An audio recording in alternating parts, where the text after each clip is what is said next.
três organizações, né? A gente faz essa divisão, né, do sistema nervoso autônomo, essas três divisões, simpático, parasimpático, né, gastroentérico. Né? Então, vamos ver agora alguns detalhes dessas divisões. Né? Então, primeiro, né, falando da organização simpática, então, na organização simpática, nós vamos ter o neurônio pré-ganglionar aqui na coluna lateral.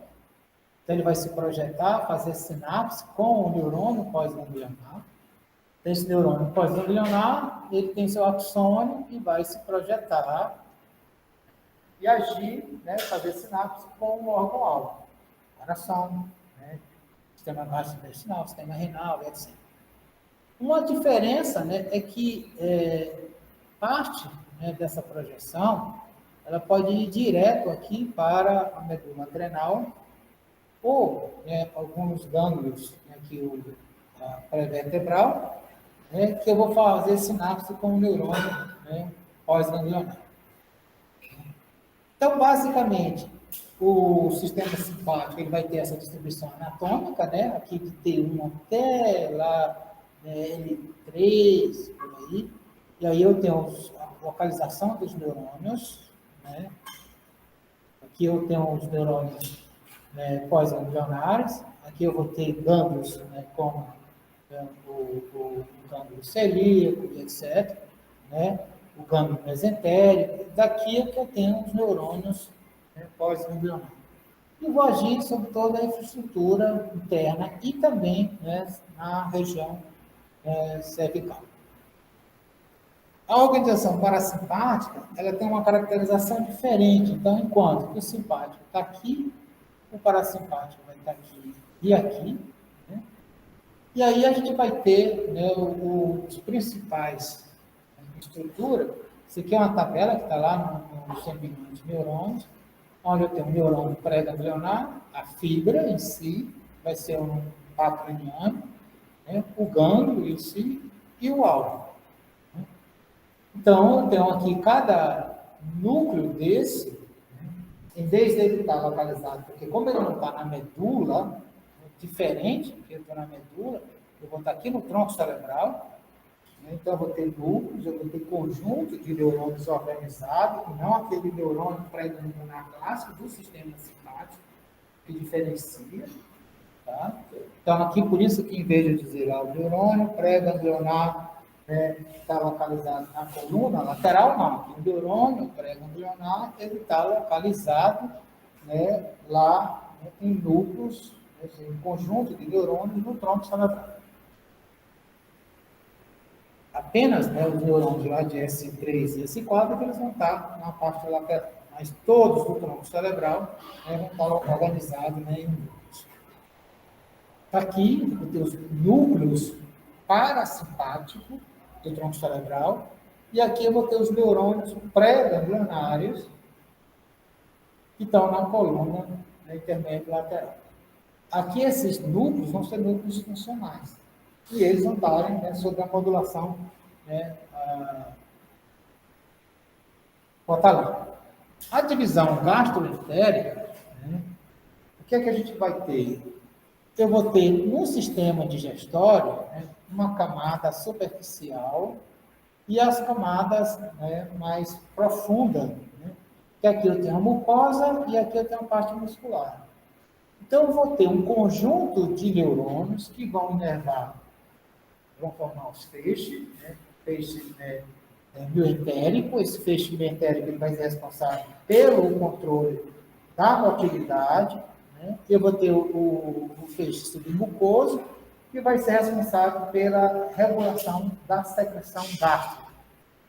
É claro que essa divisão, né, gastroentérica, né, ela vai estar, né, em contato com a divisão simpática e parasimpática. Mas ela funciona independente do controle simpático e parasimpático. E os órgãos efetores são diversos. Eu posso ter um órgão efetor muscular, formado pela musculatura estriada cardíaca.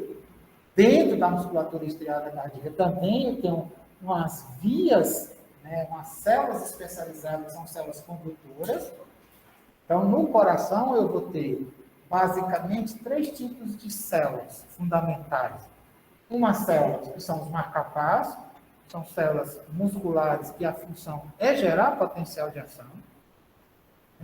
Eu tenho células, que são células especializadas para conduzir potenciais de ação. E eu tenho células musculares que também produzem os potenciais de ação, conduzem potenciais de ação, mas que vão ser responsáveis pelo processo de contração.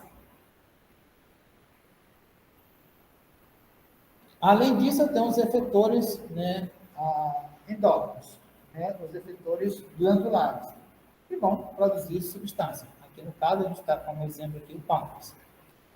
E aí o que a gente chama de efetores mistos é quando eu tenho uma estrutura glandular em que eu tenho tanto as células, são essas células aqui, são células secretoras, e eu também tenho, próximo dessas células secretoras, células musculares. Células musculares lisas. O que é que eu tenho? Eu tenho um processo de produção e de secreção da substância, e eu tenho essas células musculares lisas que vão fazer pressão para fazer com que a substância produzida e liberada aqui seja liberada pela parte para um determinado local, por exemplo, pode ser a cavidade oral, no caso da produção da saliva, ou no caso, por exemplo, do pâncreas, para a liberação das enzimas digestivas no tubo digestório. Uma das características do sistema nervoso autônomo é a sua capacidade de produzir respostas diversas e respostas múltiplas. O exemplo é o adrenal. Então, se eu olho aqui a adrenal, então aqui eu tenho o exemplo da glândula adrenal, eu pego aqui essa estrutura, eu estou ampliando ela aqui. Então, eu tenho aqui várias zonas, aqui a parte de cápsula, aí eu tenho uma zona glomerulosa, uma zona fasciculada, uma zona reticulada e a medula adrenal propriamente dita. E se eu for ampliar cada área dessa e ver as células secretoras, então aqui eu tenho a célula secretora. Então, aqui essa célula, ela vai produzir os mineralocorticoides, os glicocorticoides, aqui também os glicocorticoides. Essas células, mais aqui da medula da adrenal, vai produzir aminas biogênicas, que no caso adrenalina e noradrenalina. Veja, isto aqui tem características fundamentais. Uma única estrutura, uma única glândula, ela está produzindo substâncias, essas substâncias aqui, mineralocorticoides, eles vão serem fundamentais para o controle do equilíbrio hidroeletrolítico.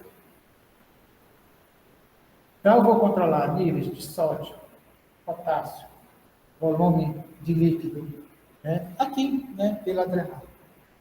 Eu tenho aqui, produzindo os glicocorticoides, basicamente cortisol, e também algumas substâncias que vão agir como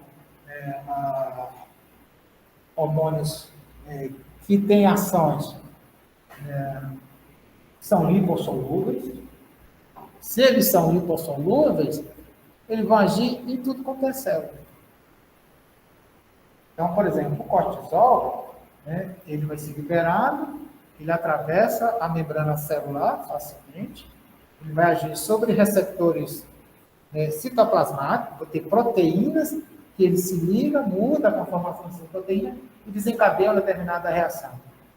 Parte desses corticoides pode atravessar, inclusive, a membrana nuclear e agir dentro do. Então, veja, que eu tenho aqui um conjunto de substâncias que vão agir no organismo todo e modulando, por exemplo, o metabolismo. O quanto isso é fundamental. Se nós formos ver os níveis de cortisol, se eu imaginar que quando eu estou dormindo, os níveis de cortisol são baixos, antes de eu acordar, os níveis de cortisol começam a subir, ou seja, já me preparando para o acordar. Quando eu acordo, eu tenho uma reação e os níveis se elevam mais ainda, e esses níveis vão gradualmente caindo ao longo do dia, tendo uns pequenos aumentos conforme eu tenho estímulo sensorial ou alimentação, até novamente eu dormir, eles caírem e voltam. Às vezes, vocês já perceberam isso, né, que vocês acordam, né, estão super dispostos. Acordam espontaneamente e estão dispostos para fazer qualquer coisa. Mas, às vezes, vocês acordam, né, com o despertador e estão lá para pegar no tranco, demora um pouquinho. Por quê? Se vocês acordam nesta fase aqui, nesse momento aqui, os níveis de cortisol já estavam elevados. Mas se vocês acordam aqui, os níveis de cortisol ainda estavam abaixo. Então, essa elevação do nível de cortisol, enquanto você está dormindo ainda, é uma preparação já para quando você despertar, já estar ativo e poder, né, se defender, se alimentar, né, ter interação social, etc. Aqui eu tenho, ó, adrenalina e noradrenalina, duas aminas biogênicas. E aqui, no caso, as funções dela não é agir sobre o sistema nervoso central, como o neurotransmissor. Elas vão atuar como hormônios, vão ser liberados na circulação sanguínea e vão agir sobre atividade cardíaca, atividade muscular, lisa, né, periférica, regulando o tônus vascular, regulando a força do coração, a frequência cardíaca e etc. E aí o sistema nervoso autônomo, diferente do sistema motor, que no sistema motor nós temos uma unidade motora que sempre é excitatória. Pronto, acabou-se. Eu não tenho um mecanismo de inibição do músculo. O que eu tenho é inibição do neurônio. E aí o que eu deixo é de ter uma ativação muscular. Então, no geral, eu tenho um tônus, aumenta esse tônus ou deixo de ter o tônus. Já no controle visceral, a gente tem essa estratégia que nós chamamos de estratégia antagônica. Em pouquíssimas situações eu tenho uma estratégia sinérgica, mas no geral é antagônica, que aqui está exemplificado. Então, a inervação sistemas parasimpáticos no coração reduz a frequência e a força de contração. A inervação simpática no coração aumenta a força de contração, né, e, né, a frequência cardíaca. E veja que aqui eu tenho quase todos são, né, antagônicos, com exceção da secreção salivar, que a gente tem, né, uma ação sinérgica. E qual a importância clínica dessa estratégia, né, do antagonismo? Né? Isso faz com que a gente temos que olhar o sistema de uma forma dinâmica. Então, eu falei para vocês dos sinais vitais e eu falei na frequência cardíaca. Tiago, o que é que você entende como frequência cardíaca? É quanto o dedo do coração bate no determinado. Isso. Então, se eu faço, né, a frequência por minuto, batimentos por minuto. Né? O que é que o batimento por minuto vai me dizer, pontualmente?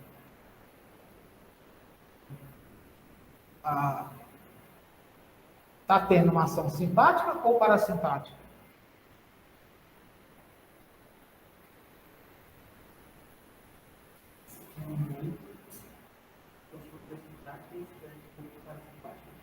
Então, o Tiago está dizendo o seguinte: se tiver frequência cardíaca elevada, é simpático; se tiver frequência cardíaca baixa, é o parasimpático.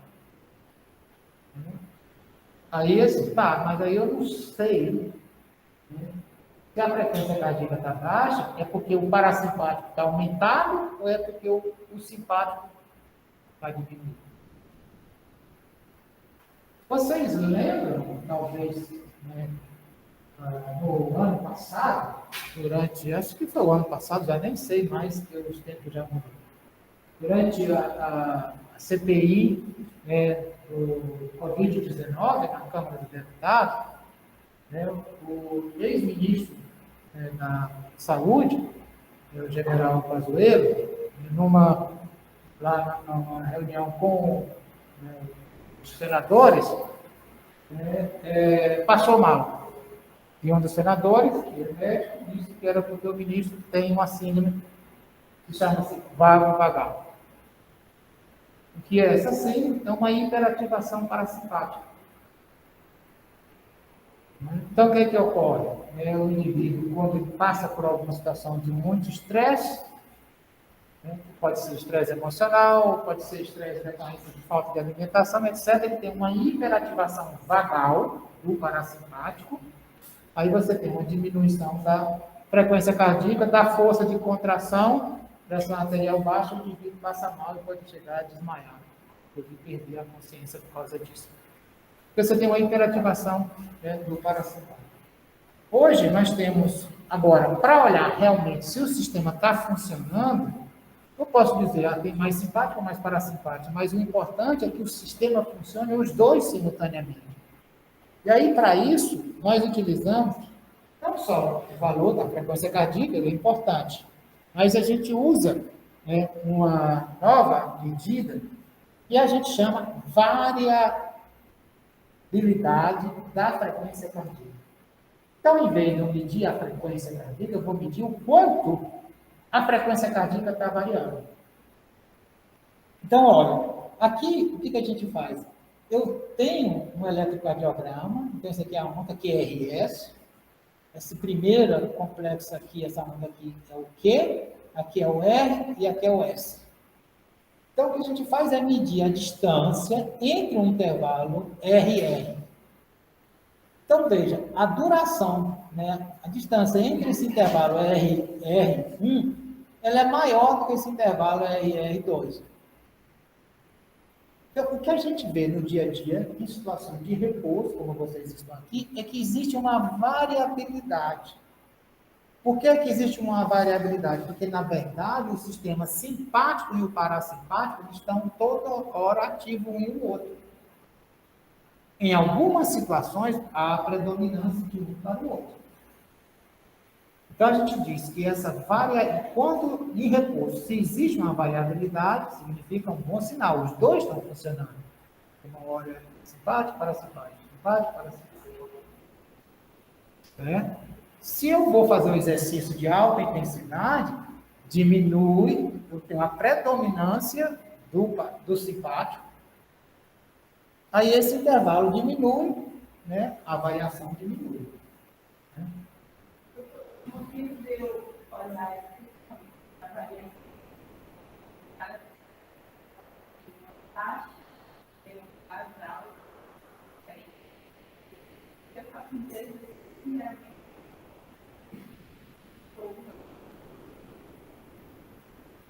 Isso é importante também, mas o mais importante é que a variabilidade da frequência cardíaca permite a gente entender quem está funcionando mais, é o simpático ou o parasimpático, ou se os dois. O que a gente espera é que na situação de repouso, os dois estejam funcionando, então esteja um equilíbrio entre o simpático e o parasimpático. Certo? E aí, assim, não vai interessar o resultado da frequência cardíaca, o que vai interessar é isso aqui. É claro que isso aqui é diferente, porque na frequência cardíaca, se eu for fazer a medida de um pulso, eu vou colocar aqui, eu faço a medida olho no relógio, 15 segundos, multiplico por 4, que é a frequência cardíaca. Aqui não, aqui eu tenho que fazer o registro do eletrocardiograma e fazer uma medida por longo tempo. Para fazer uma avaliação clínica, a gente tem que fazer um registro durante 5 minutos para poder determinar a variabilidade da frequência cardíaca propriamente dita.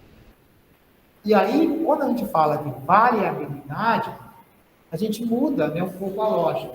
Porque quando a gente está falando, eu posso pegar e medir a frequência cardíaca 10 vezes e calcular a média.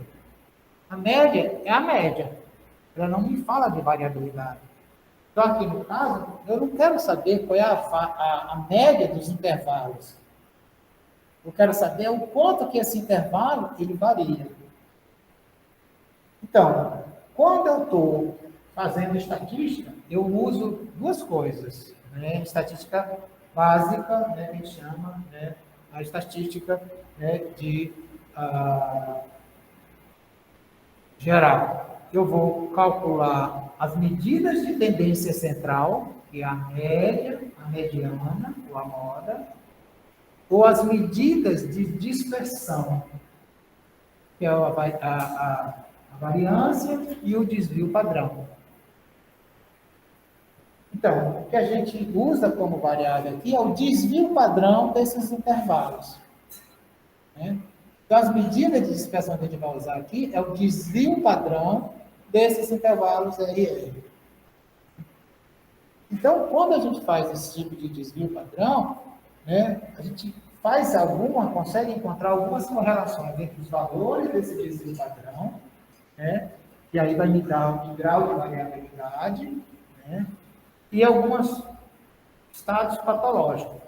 Aqui, no caso, é um estudo, né, publicado recentemente nesta revista, né, em que eu tenho pacientes que têm cirrose, tá? São pacientes com cirrose, estão fazendo tratamento normal, e aí eu faço a medida, né, aqui no caso, por exemplo, o desvio padrão.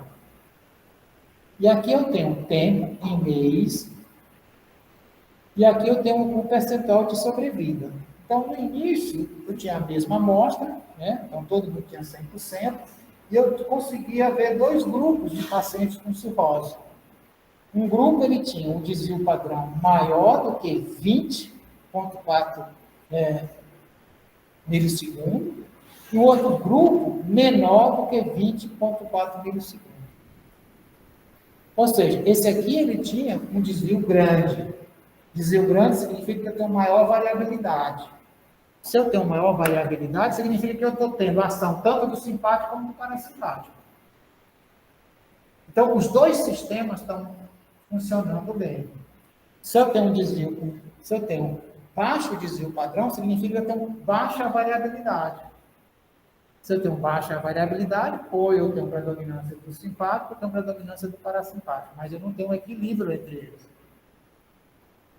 E o que a gente observa é que aqui, olha, 6 meses depois, aproximadamente, esse grupo que tinha alta variabilidade, né, 95% ainda estava vivo.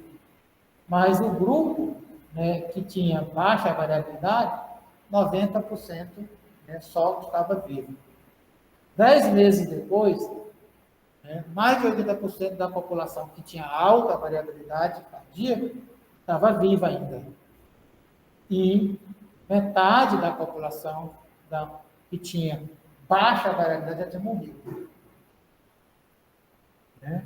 Ou seja, sugerindo que esta é uma medida que dá uma informação indireta, né, do controle do meio interno. Então, hoje é uma medida que a gente usa, né, para avaliação de qualidade, né, do funcionamento, né, do controle do meio interno, né, dos meus pacientes. Aqui eu tenho, né, essa tabela, né, que está lá dos 100 bilhões de neurônios, que são ações tanto do simpático e parasimpático nos diversos órgãos. Aqui são os órgãos e ação simpática e simpática, que por definição se ela é antagonista ou cinética, mostrando que aqui, no caso das glândulas salivares, são as que são cinéticas. E aí, como é que é uma coisa que eu quero chamar a atenção, a parte de neuroquímica, da liberação do neurotransmissor. Porque no caso do sistema motor, a gente sempre vai liberar acetilcolina. Certo? E a acetilcolina sempre vai ser excitatória sobre, né, a placa motora. Aqui já é diferente. E a neuroquímica daqui, ela tem uma complexidade, porque eu tenho o neurônio pré-ganglionar, que vai fazer sinapse com o neurônio pós-ganglionar, e esse neurônio pós-ganglionar vai fazer sinapse com o órgão-alvo. Né? Então, na verdade, eu tenho duas sinapses para entender esse processo, como é que ele funciona. Então, veja, aqui é as terminações. Estou falando aqui do neurônio simpático, do neurônio parasimpático. Lembre, né, que aqui é o axônio dele. Eu tenho essas protuberâncias. E é nessas protuberâncias que eu vou ter as vesículas sinápticas, o potencial de ação vai passar por aqui, vai liberar, e esse neurônio, esse neurotransmissor, ele vai se difundir, encontrando o seu receptor e faz uma ação. Aqui no caso, pensando na musculatura lisa, né, aqui eu liberando, por exemplo, noradrenalina, aqui eu liberando acetilcolina, aqui eu vou ter um efeito excitatório, aqui eu vou ter um efeito inibitório, ou seja, ação antagônica entre as duas coisas. Então, o mesmo órgão, né, sendo inervado pelos dois sistemas, e cada um vai liberar um neurotransmissor diferente, vai agir em receptores diferentes. Agora, uma coisa interessante no sistema nervoso autônomo é que lá no gânglio, a sinapse do neurônio pré-ganglionar com o neurônio pós-ganglionar, ela tem uma qualidade de uma coisa complexa. Então, esse aqui é o neurônio pré-ganglionar e aqui é o neurônio pós-ganglionar. O principal neurotransmissor dessa sinapse é a acetilcolina. Então, quando eu venho aqui o potencial de ação, ele vai liberar a acetilcolina. Mas, além da liberação de acetilcolina, ele libera um neuropeptídeo, certo? Aqui no caso, é essa molécula, o LHEH, é o mesmo peptídeo que é liberado lá no sistema nervoso central no hipotálamo, que vai ter a relação com a liberação do hormônio luteinizante. Então, quando eu tenho uma estimulação inicial, eu vou liberar acetilcolina.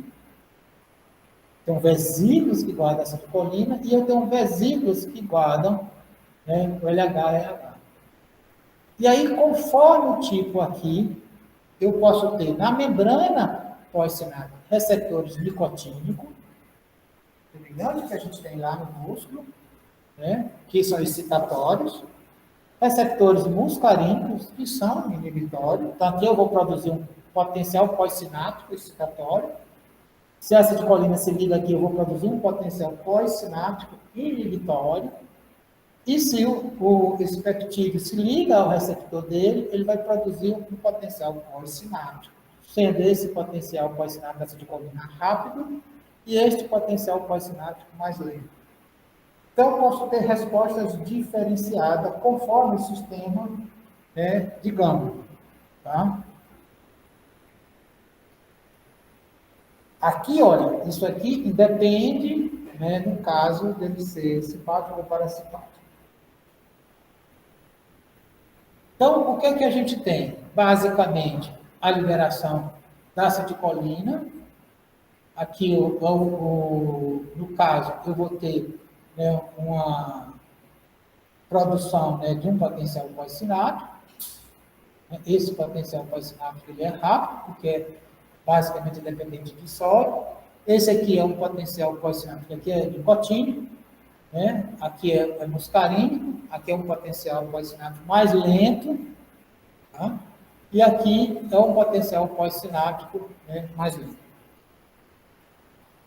Já na pós-ganglionar, então imagine o seguinte, que aqui eu estou falando de uma liberação vagal, por isso que eu estou falando aqui colinérgica, então nervo vago, parasimpático, no coração. E aqui eu tenho a terminação do axônio, e aqui eu tenho a membrana da célula cardíaca, que está lá no nódulo sinoatrial, o átrio ventricular. Essas células cardíacas do nódulo sinoatrial, elas são marcapassos cardíacos. Elas têm um disparo de potenciais de ação espontâneo. Então, por isso que se eu tiro o coração, desinnervo ele continua batendo espontaneamente. Tá? Então, porque é ele, são essas células que vão determinar o que ocorre. Então, o que eu tenho? Quando eu libero a acetilcolina ela vai agir sobre os receptores colinérgicos, e esses receptores colinérgicos de tipo muscarínico, eles não são um canal.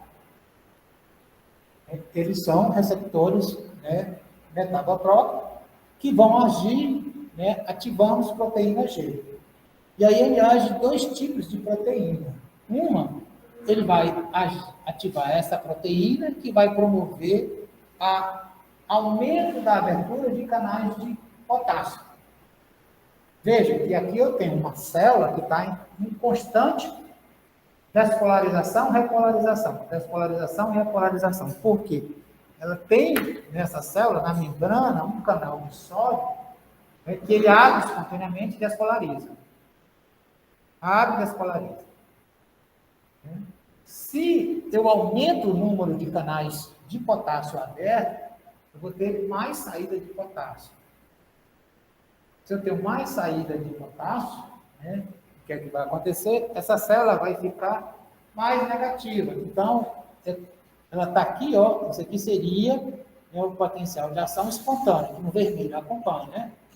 Ele despolariza espontaneamente, aí ele vai ter essa despolarização, que a gente chama de despolarização espontânea, vem aqui, aí chegou o limiar, né? Então, daqui para cá, aqui é o limiar, o menos 50 está marcado como limiar. Então, aqui é a situação, ele não está ainda despolarizado, espontaneamente ele vai alterando, aí chegou o limiar, faz o potencial de ação. Caiu novamente. Com, né, abertura de canais de potássio, eu saio o potássio, eu hiperpolarizo, então, olha, vai demorar mais para chegar ao limiar. Com isso, eu diminuo a frequência, né, da atividade cardíaca. E, por outro lado, esta proteína aqui, né, ligou a acetilcolina, receptores muscarino, vai inibir essa adenilciclase, então eu diminuo a formação da MP5, que diminui a ativação, né, da proteína quinase A, que diminui o influxo de cálcio. Se eu tenho menos cálcio, a força de contração vai diminuir. Então, a acetilcolina ela vai diminuir a frequência cardíaca, diminuir a força de contração. Já a transmissão adrenérgica, ela é bastante complexa. Né? Eu quero chamar a atenção de vocês aqui, né, ao conjunto de receptores. Então, tem um beta-receptor, alfa-receptor, né? E aí, o que a gente vai ter? Os betas-receptores e os alfas-receptores, né, eles vão ter ligação, eu vou ter ativação desse sistema. O que vai diferenciar é a presença maior ou menor desses receptores, né, de alfas e o beta, né, nos tecidos. No tecido cardíaco, eu tenho mais alfa, eu tenho alfa e beta. No sistema, né, vascular, eu tenho mais alfa. No meu sistema, por exemplo, respiratório, né, nos brônquios, eu tenho beta. Né? Com isso, né, eu vou poder fazer um sistema muito interessante. Então, imagine, olha, aqui eu tenho a noradrenalina e a adrenalina, certo? Que é o meu sistema, né, de liberação de neurotransmissores naturais pelo sistema simpático. Ou na inervação direta, ou indireta via ativação da adrenal, certo? E aí, o que eu tenho? Eu tenho aqui os diversos tipos de receptores. Veja que, por exemplo, a noradrenalina, ela vai se ligar a receptor beta 2, beta 1, alfa 2 e alfa 1. Já a noradrenalina, ela vai se ligar a alfa 1, ao alfa 2, ao beta 1 e muito pouco ao beta 2. Certo? Tá? Olha, cada receptor desse vai ter uma resposta diferente. Veja que, por exemplo, o beta 2 eu tenho uma diminuição de cálcio intracelular, de influxo de cálcio. O beta 1 eu tenho um aumento de influxo de cálcio. Qual é a consequência? Aqui, né, eu vou ter uma alteração cardíaca. Aqui, olha, eu vou ter mais uma alteração no meu sistema vascular e no meu sistema de brônquio. Vou ter vasodilatação ou dilatação dos brônquios. Então, eu posso, se eu usar a adrenalina para ativar esse receptor aqui, no pulmão, no sistema respiratório, dilata os brônquios e a pessoa respira melhor. A ação na musculatura cardíaca aumenta a contração. Então, vocês lembram, né, já viram isso muitas vezes, né, que em condição, por exemplo, de uma reação alérgica, em que você tem um processo inflamatório, em que você, inclusive, bloqueia as vias respiratórias, como é que você resolve isso? Adrenalina. Você, dá uma aplicação de adrenalina. Só que essa aplicação ela tem que ser em baixíssima dose, né, para você ter uma resposta aqui e não aqui. Você quer só dilatação dos brônquios e não alteração cardíaca. Tá? Aqui no Brasil, a gente não tem esse costume.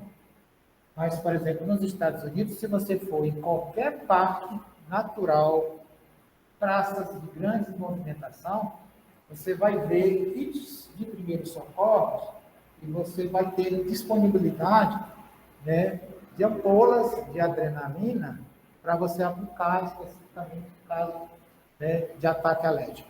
Né? Você consegue comprar, inclusive, em farmácia. Aqui no Brasil a gente não tem disponível. Diga. Por que em dois nota 2, no verso 1 e verso 2, você tem um aumento de agressivo e nota 2 você tem o contrário, cara. Como é que você tem essas duas coisas que parecem ser antagonistas acontecendo na escritura que supostamente faz. Não entendeu o quê? Como é que você tem em algum campo um aumento de agressivo e um aumento de agressivo? Isso tem um efeito que é convergente. Né?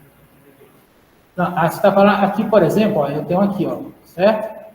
Neste caso, a resposta é a mesma, aumento de MPC, aumento de proteína quinase.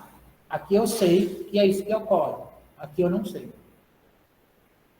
Aqui é uma pergunta ainda que ainda está de $100 milhão, a gente não conhece. Aqui é a mesma coisa. Agora, aqui vamos ver, né? Tá aqui, eu tenho aqui o alfa, o que ele faz? Ele diminui o MPC. Certo?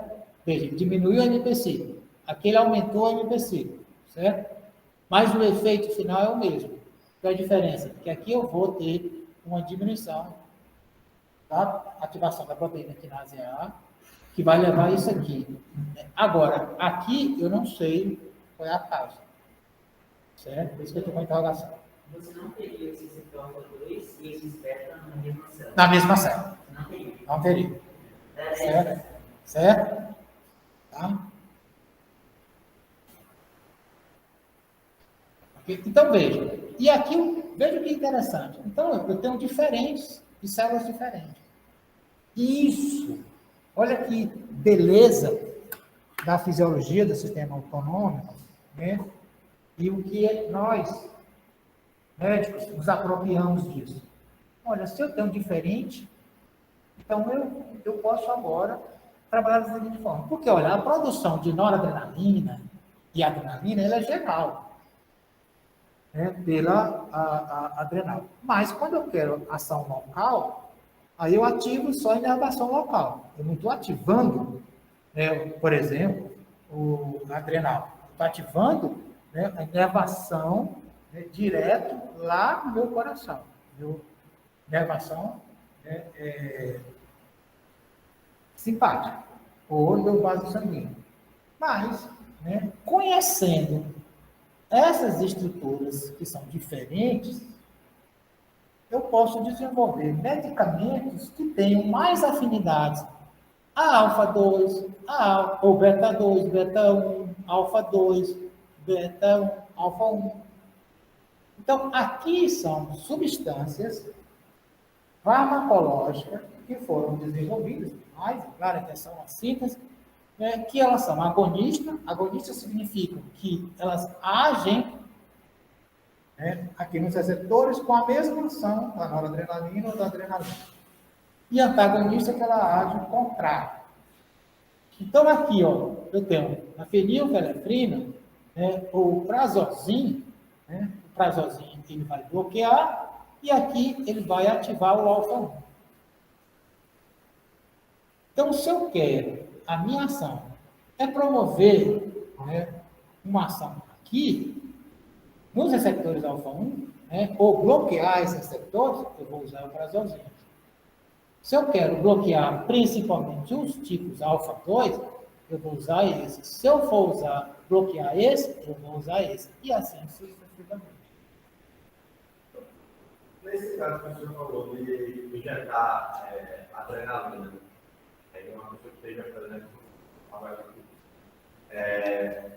vai causar efeitos em todos os outros. Em todos os outros. Vai ser efeito muito relevante. Muito relevante. Vai ser muito positivo aqui, o suficiente para permitir que o indivíduo respire. Certo? Uma pessoa brava, em alguns casos, você vê, realmente, sai em filmes, você vê às vezes, que não está isso. Tem um sintoma, vários sintomas, vai se espumar. Isso tem a ver com a estação. Aí, na verdade, você tem pode ter as duas coisas, a hiperativação tanto simpática como parasimpática, que é o efeito sinérgico. Aqui, por exemplo, se você tem uma parada cardíaca, você pode injetar adrenalina direto no coração. Alguém aqui já entrou numa UTI? Existe, né? Hoje a gente, quando você vê um soro, fazer um soro, e ele está travando. Quando a gente faz aquele soro, a gente controla ele pelo número de gotas. Para usar, por exemplo, drogas que vão agir nesses receptores, a gente usa, por exemplo, existe uma droga que ela é ela mantém a função cardíaca, só que a dose dela tem que ser baixíssima. Então, em vez de eu usar gotas, eu vou usar microgotas. Aí eu tenho uma bomba específica, e o tubo que vai passar por ela, então eu tenho aqui o do soro, com a dalbutamina lá dentro, passa aqui pela bomba, e a bomba, em vez de você liberar uma gota grande, vai liberando uma microgota, uma centésima parte de uma gota, aos pouquinhos. Agulha bem fininha e liberando em pequeníssima quantidade. Para quê? Para não fazer uma resposta intensa. E aí, com isso, eu consigo regular claramente, por exemplo, a função cardíaca. Muitas vezes, o paciente está, por exemplo, em estado de coma por muito tempo, ele precisa usar tanto essas substâncias para manter a função cardíaca, que você acaba fazendo com que essa substância haja na periferia, no olho, em todos os lugares, e vai agir e promova prejuízo desses tecidos.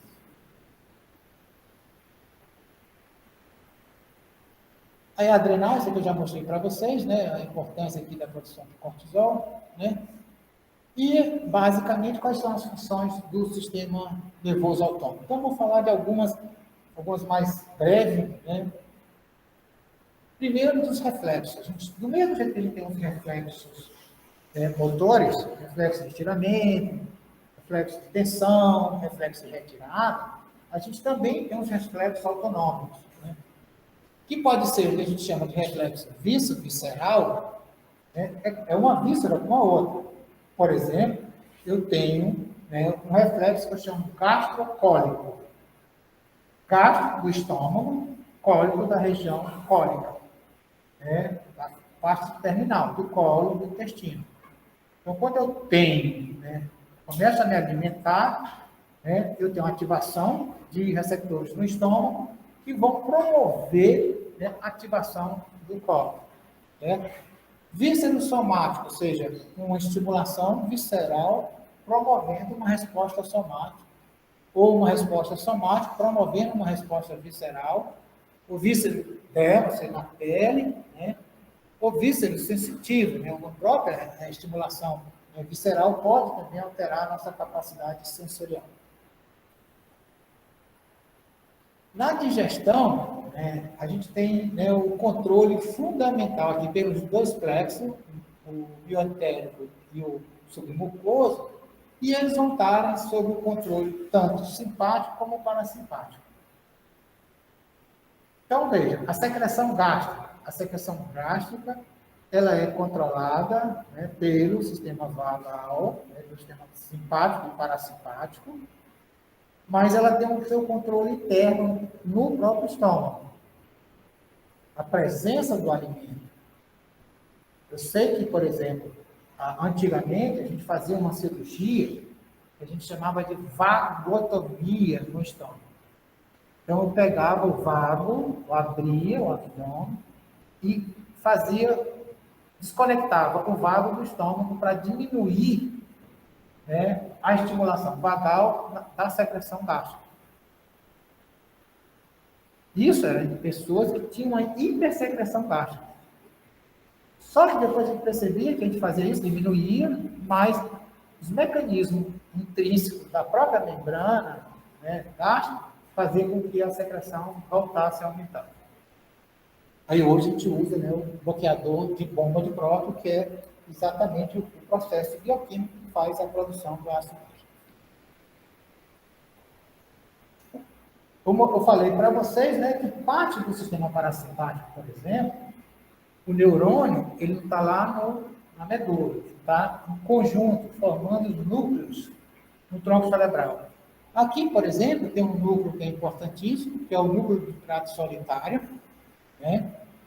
Esses neurônios do núcleo do trato solitário, eles estão recebendo e se projetando simultaneamente para, né, o hipotálamo, certo?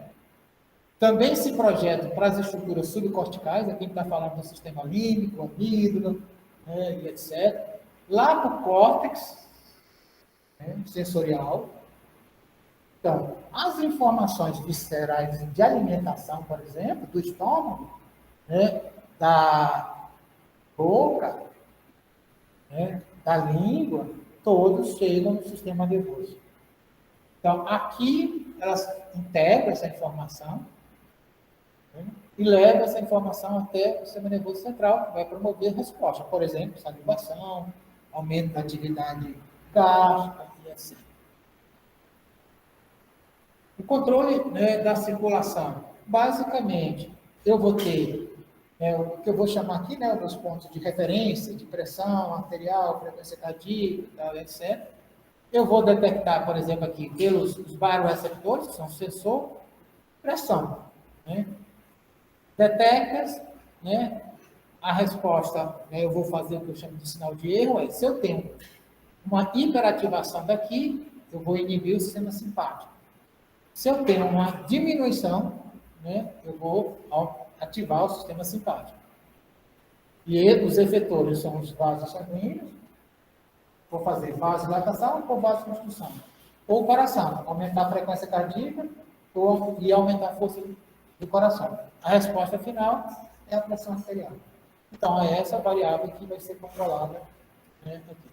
Nós vamos detalhar isso aqui tudinho, né, no módulo biológico disso. Isso aqui é um diagrama mostrando, né, como esse processo ocorre. Olha, aqui eu tenho aqui o neurônio, esse aqui é o neurônio eferente. Esse neurônio eferente aqui, o axônio dele vai formar um nervo vago, certo? Ele desce e vai agir sobre o coração. Tá?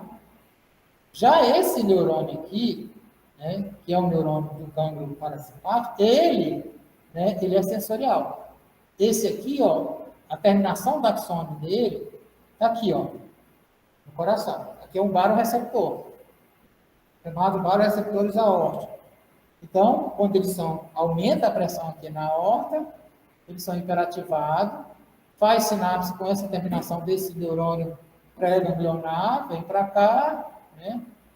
Esse aqui, ó, os baroreceptores carotídeos. Vem para cá, daqui, aí aqui eu vou integrar essa informação, novamente, ó, núcleo do trato solitário, até chegar aqui nesse interneurônio, né, inibitório, que vai controlar, por exemplo, aqui, o neurônio da coluna lateral do sistema simpático. Então, veja, aqui eu tenho um reflexo do controle, né, da atividade cardíaca. Uma coisa importante é que esse sistema de controle, né, cardiovascular, ele está totalmente integrado com o controle respiratório. Porque tem que ter uma relação. Se eu tenho um baixo nível de oxigênio, né, eu tenho que aumentar a frequência cardíaca para fazer com que o oxigênio chegue mais rápido no sistema nervoso central. Certo? Então, alterações cardiorrespiratórias, né, também promovem alterações cardiovasculares, podem promover alterações cardiorrespiratórias ou respiratórias, certo? Então, há uma integração, por isso que a gente fala do sistema cardiorrespiratório. O comportamento alimentar, né, que basicamente vai ser isso aqui, né, regular a quantidade que entra e a quantidade de energia que baixa. Né? Fundamentalmente, olha, tecido adiposo vai ser um tecido periférico que vai dar essa informação. Essa informação não vai pelo sistema, né, neural, autonômico, vai como a leptina vai funcionar como hormônio produzido na periferia que vai agir no hipotálamo e as respostas podem ser respostas comportamentais, por exemplo, diminuir o comportamento alimentar, ou respostas autonômicas, aumentando o metabolismo das áreas. Aqui eu tenho vários fatores, né, que podem provocar, né, alterações, né, do comportamento alimentar.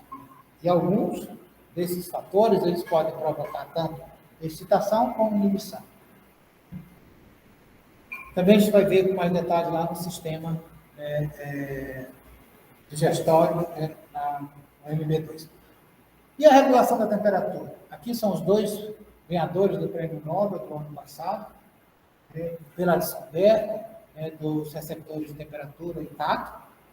E, basicamente, a temperatura, eu digo que é uma medida, uma variável fundamental, mas que, recentemente, ela tem sido pouco utilizada, né, na medicina.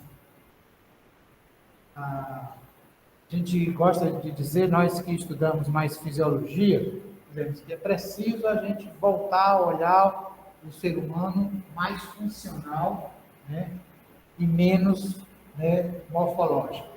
Porque as técnicas de imagem que foram desenvolvidas nos últimos 20 anos na medicina foram espetaculares. O desenvolvimento da ressonância, da tomografia computadorizada, foram um espetáculo. Né? Hoje a imagem de ressonância, a gente quase que está vendo as coisas no nível microscópico. Isso tem ajudado fundamentalmente, para várias coisas. Mas para o paciente, principalmente para o paciente grave, as imagens em si não têm tanta utilidade. É muito mais um aspecto funcional. E aí, por exemplo, a medida da temperatura é importante. E aí, neste caso agora, o que eu queria mostrar para vocês é um pouco quem são os receptores térmicos, os centros reguladores e os efetores térmicos. Quando a gente fala dos efetores, basicamente são respostas de defesa, variação de temperatura, ou aumento de temperatura ou diminuição de temperatura. Então, vejamos.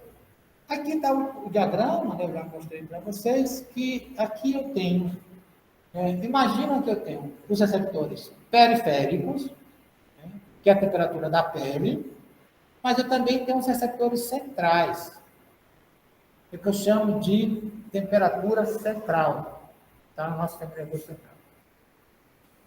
Tá? Então, eu tenho dois tipos de receptores. Isso vai levar informações para o hipotálamo, e isso eu vou promover várias respostas. Respostas simpáticas, respostas motores involuntárias, por exemplo, como tremor. Aqui as respostas simpáticas, por exemplo, eu posso atuar mudando os vasos, né, na nossa pele, atuando sobre as glândulas salivares, atuando, né, sobre a adrenal, né, no caso, liberando a adrenalina. E no córtex, eu posso ter uma resposta voluntária em que eu possa evitar. Eu posso, por exemplo, né, ir para um lugar, ligar o condicionador de ar. Se os ar-condicionadores estivessem funcionando aqui, a gente poderia estar ligando, era uma resposta para evitar o calor que nós estamos recebendo agora. Se tivesse muito frio, eu poderia estar vestindo, né, um casaco. Então, tem respostas voluntárias. Então, vamos falar um pouquinho dos termorreceptores, né? Vamos falar um pouco aqui desse mecanismo hipotalâmico. Tá? Então, quando a gente vai falar de regulação da temperatura, a gente tem dois grupos, né? A gente vai falar Isso aqui que a gente vai dizer, olha, a temperatura ela é baixa ou é alta? Se ela é alta, que a gente vai chamar aqui os indivíduos são de sangue quente ou sangue frio. Se essa temperatura ela é relativamente dependente ou não do ambiente, esse aqui, né, ela é independente, aqui ela não é independente. O metabolismo, aqui o metabolismo é lento, aqui o metabolismo rápido, tá? E aqui, né, qual é a estratégia, né, energética que o indivíduo vai fazer para ganhar calor. Aqui ele está produzindo calor, aqui ele vai buscar calor mais do ambiente.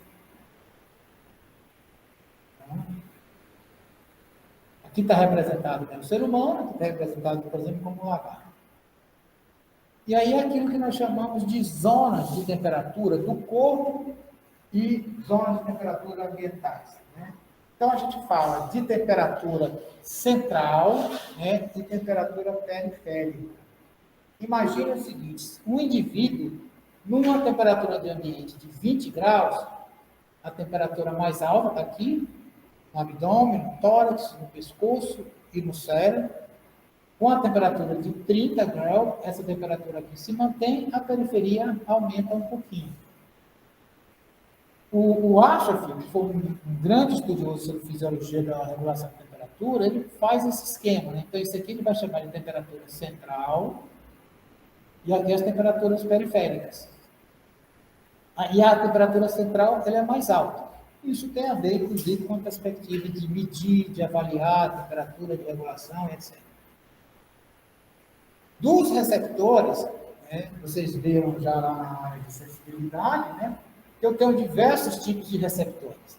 E aí eu tenho essa região aqui, que eu vou dizer que eu tenho a zona de conforto térmico, que vai lá de 15 até 40 graus. Então, tem um conjunto de receptores que responde, né, a temperatura de 15 a 30 graus, e são chamados receptores por frio, e aqui de 30 a 43 receptores por calor, né? Acima de 43, aí eu já vou dizer que é, né, calor, né, que promove lesão. Aqui abaixo de 15, frio, né, que provoca lesão. Tá? E aqui são os tipos de sensação que a gente tem. Aqui eu já vou ter dor, né? Aqui eu já vou ter queimadura, né, e etc. E aqui eu tenho as diversas respostas possíveis, em termos de termorregulação. Então, veja, quando eu vou falar dos receptores para frio, né, tá aqui, ó, esses receptores respondem melhor nessa faixa de temperatura, enquanto que os receptores para calor respondem melhor nessa faixa de temperatura. Então, não é um receptor que eu vou ter aqui, eu vou responder mais para isso, menos para aquilo. Né? Ele vai responder mais eficiente para essa temperatura elevada e para a temperatura mais baixa. Porque daqui para cá, acima de 40, 45, ele não detecta. Né? Já é lesão, já é dor. Certo?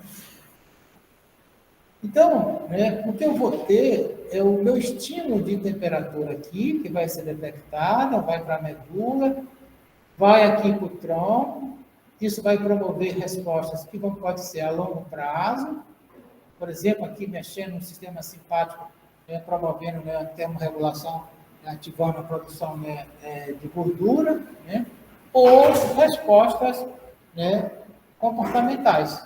Né? Por exemplo, veste, né, tira a roupa, ou põe a roupa, etc. E como é que a gente tem esse descontrole? A partir desses mecanismos de transferência de calor clássico. Né? Por condução, por transferência, por radiação, tal, evaporação, etc. Porque quando, por exemplo, a gente está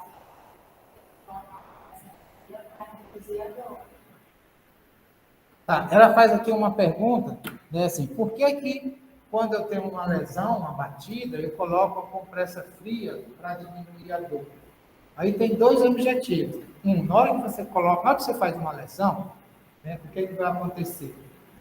Essa lesão vai promover, né, uma ruptura, né, de vasos, de células, isso vai liberar várias substâncias químicas que vão se difundir.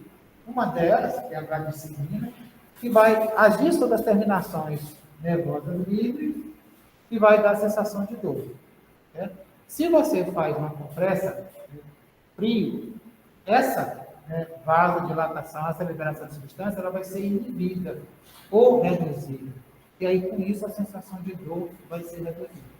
Então, em qualquer processo inflamatório, na hora que você coloca a substância fria, você diminui a dor.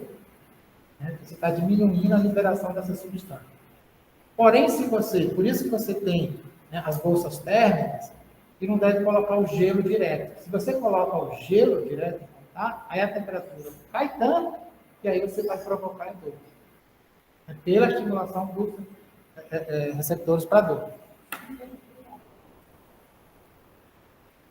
Então, quando eu tenho muita umidade na pele, eu vou ter respostas para produzir, por exemplo, vapor ou não. Porque agora, por exemplo, veja, nós estamos aqui nesse ambiente, quando tem um vento, eu tenho a sensação térmica melhor, porque muda a minha umidade. Quando eu não tenho a ventilação, eu tenho uma sensação térmica pior. Porque esse controle, eu tenho dois tipos de controle. O que eu vou chamar do componente térmico em si e desse componente mecânico.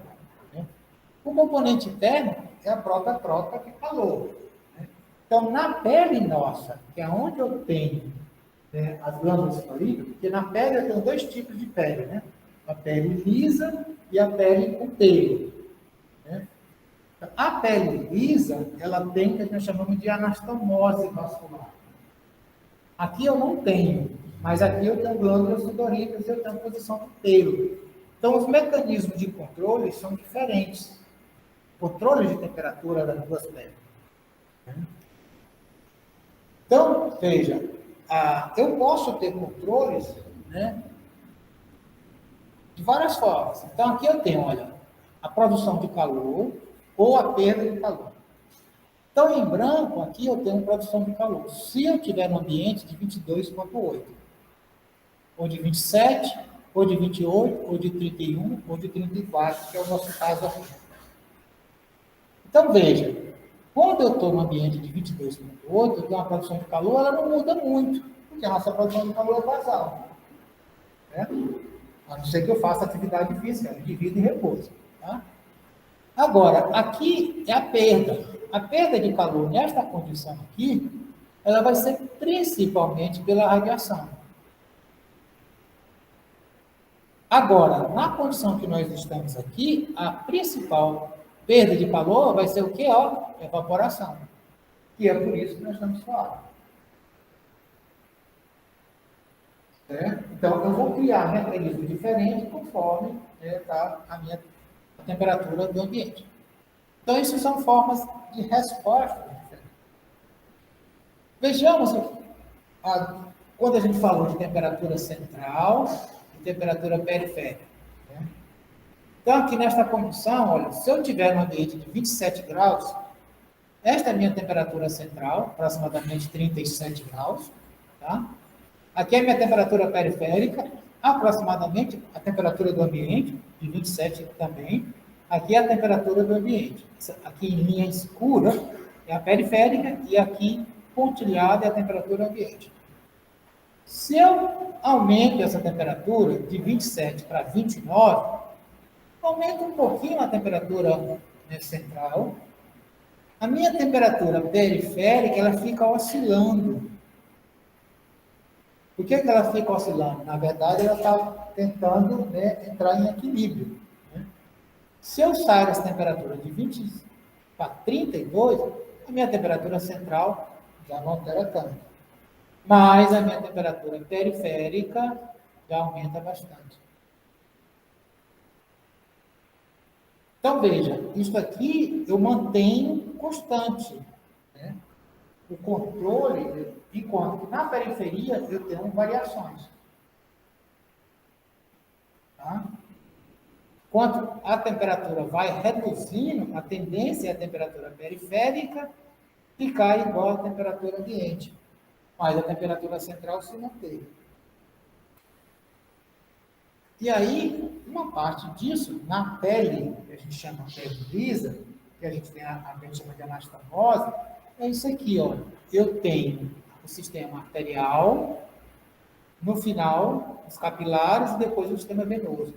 A anastomose é isso aqui. Já no sistema arterial, antes de chegar nos capilares, você já tem troca entre o sistema arterial e o sistema venoso. Então, se a temperatura central está 37 e a temperatura das veias está com temperatura mais baixa, o que ocorre? Eu vou perdendo calor aqui. Então, se eu estou num ambiente de temperatura baixa, eu ativo o simpático e ele vai promover uma vasoconstricção. Então, se eu estou fazendo uma vasoconstricção aqui perifericamente, eu vou promover uma estase. Então, eu vou aumentar, né, a transferência daqui nessa região de anastomose. Eu vou trocar calor do sistema arterial com o venoso. Certo? Então, vai chegar aqui a temperatura muito mais baixa, porque eu já perdi o calor. Então, vai chegar aqui na terminação a 31. Com isso, se a temperatura aqui é mais baixa, eu vou perder menos calor, porque a diferença entre os capilares e o ambiente vai ser menor. Agora, se a temperatura do ambiente está elevada, eu faço uma vasodilatação, o fluxo vem mais rápido. Se o fluxo vem mais rápido, eu vou ter menos tempo, então eu vou ter troca de calor menor. Se eu tenho menos troca de calor, o sangue vai chegar aqui com temperatura mais alta. Então, quando a temperatura está alta, eu tenho vasodilatação periférica e a minha periferia está mais quente. Quando a temperatura está baixa, eu tenho vasoconstricção, menos sangue, a minha extremidade diminui. Por isso que, né, em condições extremas, eu posso ter lesão nas extremidades dos dedos, da mão, do pé, aqui do lobo da orelha, da extremidade do nariz, né? O mecanismo reflexo. A partir disso seria irracional a temperatura do pulso. Hã? Seria irracional a temperatura do pulso. Totalmente irracional. Na verdade, aquelas medidas de temperatura não servem para nada. O que elas servem? Serve para o seguinte, olha, fazer com que as pessoas se preocupem e tal, mais solução comportamental, mas aquilo ali é só gastar dinheiro. Certo? Para nós, inclusive, aqui que vivemos nessa temperatura elevada, é uma bobagem. Entendeu? Então, você, imagina, você vai entrar no supermercado, se você tiver dentro do ar-condicionado, é uma coisa. Se você estiver chegando de bicicleta, é uma coisa totalmente diferente. Entendeu? Antigamente não tinha temperatura aqui. Toda vez que eu chegava, né, de bicicleta, com a temperatura periférica lá em cima, né? Já não vão deixar eu entrar. Sorte porque, né, media a região aqui, que não é dessa região, e aqui como sua muito, né, aí tem um líquido que bate. Mas não fazia sentido.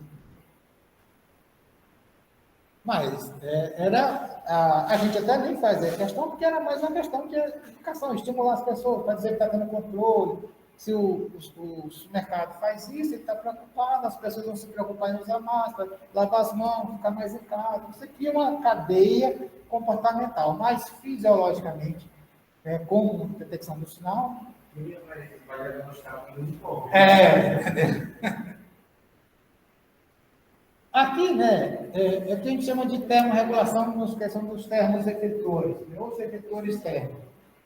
Então, na verdade, as respostas humanas, elas podem ser comportamentais, né, ou elas podem ser fisiológicas. Do lado de cá estão as respostas fisiológicas, né, e aqui são as respostas comportamentais. As respostas fisiológicas têm mais ou menos uma sequência. As respostas comportamentais, é claro, depende muito do que está. Por exemplo, né, aqui é calor, ou desculpa, que é frio, que é calor. Né? Então, no calor, nossa resposta comportamental pode ser aqui, ligar o ar-condicionado se ele funcionasse. Né? né? Aí, por exemplo, promover, né, a vasodilatação da pele, né, suar, né, e etc. Aqui, por exemplo, eu tenho um AD de frio, tremor, né, mudar roupa, tal, etc. Eu vou produzir calor, a minha resposta aqui é produzir calor, aqui é perder calor, né? Os mecanismos fisiológicos são autonômicos, né, em sua essência, mas também pode acontecer somático.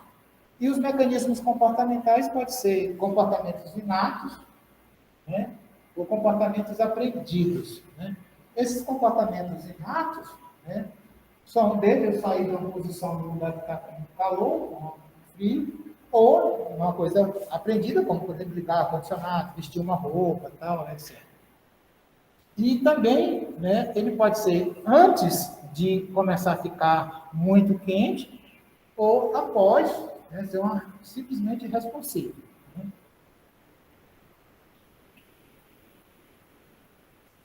Vários fatores, né, eles vão afetar, né, o sistema da termorregulação. E aí, ó, receptores centrais e periféricos. Controle, né, do hipotálamo. Aqui eu vou ter respostas autonômicas e respostas, né, somáticas. Aqui, basicamente, tremor, né? Aqui, vasodilatação, evaporação, tal, etc. Né, que são os mecanismos mais fisiológicos, mais ainda a parte comportamental.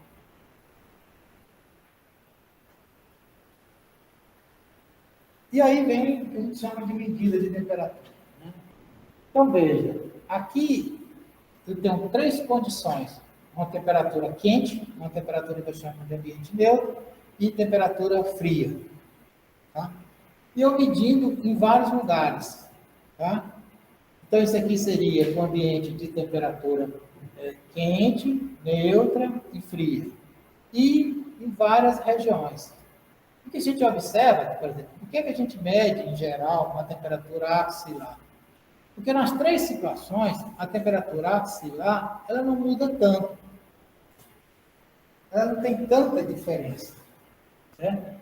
Mas, veja, a temperatura axilar, ela é uma temperatura, ela está próxima da temperatura central, mas ela não é tanto a temperatura, né, central. Ela ainda é um bem de temperatura periférica. Certo? A outra forma de você medir com mais precisão é a temperatura oral, né? A temperatura oral, um dos problemas dela é a decorrência do indivíduo poder ter se alimentado previamente e tal, e isso pode alterar. Há também dois tipos de termômetro que se usa, que é o termômetro, né, retal, né, que você tem a medida de temperatura central. Aqui no Brasil e nem na América do Norte, a gente não usa por uma questão cultural, mas na Europa é comum, né?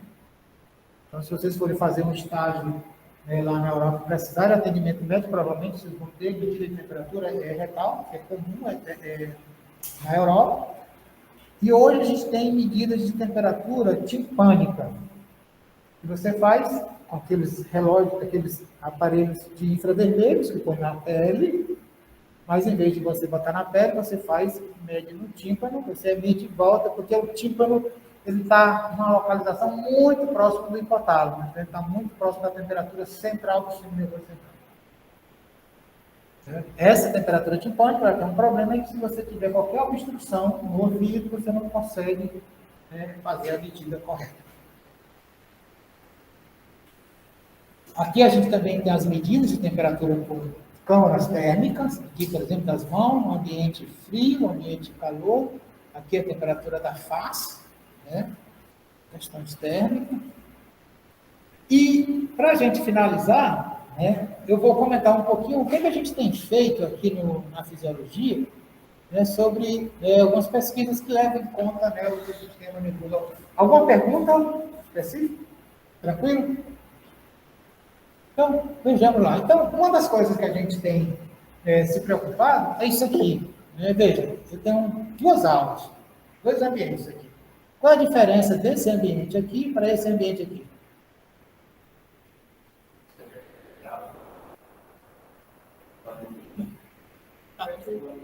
Ou seja, aqui todos estão atentos, aqui ninguém está atento. Então, a questão é, o que é que leva, né, os alunos ficarem mais atentos E até quanto tempo os alunos mantêm atenção a uma aula. Né? Então, a ideia, né, que a gente tem trabalhado, né, aqui na universidade, isso é um trabalho que a gente fez em conjunto com o Instituto Universitário de Lisboa, que é usar a variabilidade da frequência cardíaca como uma medida objetiva da nossa atenção. Né? O que a gente tem feito? A gente participa, né, de uma rede nacional que a gente chama de Rede, né, Ciência pela Educação, né, que é essa daqui. E é baseado, né, nessa sequência que a gente diz. Na área médica, a gente fala da bancada, o leigo, né, ou seja, da pesquisa básica para a aplicação clínica. Por que não pensar da pesquisa básica para a educação? Na sala de aula. Né? Aí, quando a gente diz isso, né, vocês da neurociência agora querem tomar o lugar dos professores. Não. Do mesmo jeito, quem faz pesquisa básica não toma o lugar dos médicos. Quem vai tomar a decisão do que tratar, como tratar, como fazer o diagnóstico, são os médicos. Agora, o que a gente faz é as pesquisas que ajudam os médicos a fazer o diagnóstico e tratar. Do mesmo jeito, a gente faz pesquisa, né, com o cérebro, e isso a gente aprende com o cérebro. Os professores, os pedagogos devem utilizar os ensinamentos nossos para melhorar, né, tanto a parte de ensino. Então, é o que a gente diz, né, uma ponte, né, entre a neurociência, né, e a educação. Então, a questão é, há quanto tempo, né, nós mantemos a nossa atenção? O Fidel Castro, ele tinha uma história de que ele gostava de fazer discursos que duravam 4 horas. Você imagina ele fazer um discurso de 4 horas para as pessoas na praça. Né? Por outro lado, né, o TED, os TED Talks, né, ele só tem a duração de 10 a 15 minutos. Curtíssimo. Cada conferência que você dá no TED Talks é essa duração. Né? Então, qual é o ideal? Né? E na sala de aula, quanto seria o ideal? Então, a questão é isso aqui. Como é que eu posso imaginar que eu devo manter sempre desse jeito e nunca chegar nessa situação? E aí, quando a gente vai falar em atenção, as pesquisas clássicas em atenção, então aqui eu tenho uma determinada imagem, eu vou ter essa imagem detectada pelo meu sistema visual, isso eu vou processar, e esse processamento, a gente diz que ele pode ser um processamento bottom-up, que é nesse sentido, ou seja, eu estou detectando e levando para lá, mas eu tenho um processamento interno que eu chamo top-down, que é, o que eu estou vendo aqui de vocês, né, está aumentando a minha atenção para manter para vocês. Mas eu posso também estar fazendo o seguinte, olhando da imagem que eu estou tendo de vocês, eu estou vendo os olhos de vocês, estou vendo se vocês estão olhando para mim, e aí eu estou processando mentalmente, tomando consciência que os olhos de vocês estão direcionados para mim. Isso faz com que eu aumente mais ainda a atenção para vocês. Né? Se eu vejo que vocês estão com os olhos um para lá, um para cima, outro para o celular, outro para outra coisa, o que é que eu faço? Eu tenho uma consciência, eu perco a atenção com vocês. Mesma coisa o inverso. Né? Então, esse é o modelo clássico que a gente tem. A verdade é como é que eu posso aplicar esse modelo para a sala de aula, para o ambiente real, para a situação educacional. Uma situação que eu vou chamar aqui o bottom-up, que o que eu apresento aqui para estimular a atenção dos estudantes e o que vai processar na cabeça dos estudantes para ter atenção do que está acontecendo lá embaixo. Isso aqui é um modelo típico, né, de sala de aula no hemisfério norte, principalmente nos Estados Unidos e no Canadá. Né? Porque eles têm poucas aulas positivas, e quando eles têm aulas positivas, são milhares de alunos, né, que eles chamam de conferências. Né? Então, o resto das aulas são todos em grupos pequenos, né, muito mais ou na biblioteca, no laboratório e tal, etc. Mas as grandes aulas são dessa forma. Então, como é que eu mantenho essa atenção? levando coisas daqui para cá, né? E o que está acontecendo aqui na cabeça dos estudantes para ter atenção no que está acontecendo lá embaixo. Então, a demanda acadêmica, né, ela vai, né, ela precisa que eu tenha uma atenção sustentada por um longo período. Então, assim, a atenção, né, ela vai ser um dos processos fundamentais, né, aqui, né, no que a gente vai chamar, né, no processo de cognição, no processo de aprendizagem. Sem atenção, não tem aprendizagem. E aí, olha, quando eu tenho esse mecanismo, né, que parte dele está aqui sob o controle do tronco cerebral e do controle do sistema nervoso autônomo. Então, uma forma, né, que a hipótese que a gente trabalha é que eu posso tentar medir o mecanismo de atenção vendo como é que o sistema nervoso autônomo está funcionando. Então, uma forma de ver o funcionamento do sistema nervoso autônomo é vendo a atividade cardíaca. E a ideia é que quando eu tenho a variabilidade da atividade cardíaca, né, eu posso, né, ver e avaliar se tem mais ou menos atenção. Ou seja, se eu tenho predomínio do parasimpático, eu tenho menos atenção. Se eu tenho predomínio do simpático, eu tenho mais atenção. Então, baseado nesse postulado, é que a gente tem trabalhado, isso aqui é um trabalho já antigo, de 78, em que aqui foi medido o grau de concentração, mas aí o indivíduo pegava e anotava. Né? Então, imagine que a cada minutos, aqui é 5 minutos, 10, 15, na nossa aula, eu pedisse para vocês anotar numa escala de 0 a 10 o grau de atenção. Então, no início dos primeiros 10, 15 minutos, a atenção estava baixa e foi caindo gradualmente. Né? Aqui foi uma medida feita também a cada 5 minutos do batimento cardíaco, só a frequência cardíaca. O que você observa é que vai caindo gradualmente no início, nos primeiros 10 minutos, e depois cai. Isso aqui já agora vê se segue. Então, esses dois foram dois meus alunos de doutorado, né, o Valdo da Colômbia e a Fabiola, que é terapeuta aqui em Natal. A gente fez um estudo tentando desenvolver um sistema para medir, né, a variabilidade da frequência cardíaca e aplicar isso, né, em sala de aula. Então, a primeira coisa que a gente foi fazer foi desenvolver um sistema, né, um sistema portátil, localizado, produzido por nós mesmos, utilizando, né, um microprocessador tipo Arduino, utilizando um sensor de pulso, que era colocado na orelha. Então, esse aqui desenvolve, né, um programa que é passado para cá e ele vai detectar. Né? E aí eu vou ter, né, posterior, o tratamento desse sinal, né, para detectar a variabilidade da frequência cardíaca. Aqui, no caso, o que eu detecto não é o eletrocardiograma, mas a variação de pulso. E aí eu tenho que fazer primeiro um processamento, aqui é o sinal de pulso. Né? Eu detecto aqui no lobo da orelha. Né? Eu detecto, então, os picos desses pulsos.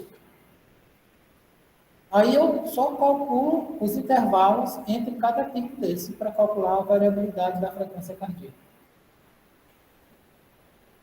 Esse seria, né, o sistema nosso, e o que a gente fez foi, né, uma comparação, né, com um sistema padrão. Né? Então, esse aqui é o que nós desenvolvemos, esse aqui é um sistema semelhante àqueles que vocês usam na prática. Né? Aqui, que é o instrumento, e esse é o sistema nosso. Esse aqui é o registro, né, no intervalo, variação do intervalo RR, né, pelo sistema já calibrado, e o sistema desenvolvido pela gente, veja que ele é idêntico. Né? A diferença deles é muito pequena, validando, né, a utilização desses sensores. Enquanto que meu sistema não custa $10.000, esse aqui eu construí por R$150. Então, o que a gente tem no sistema aqui, a gente colocou para montar, colocando aqui na orelha da pessoa. Né?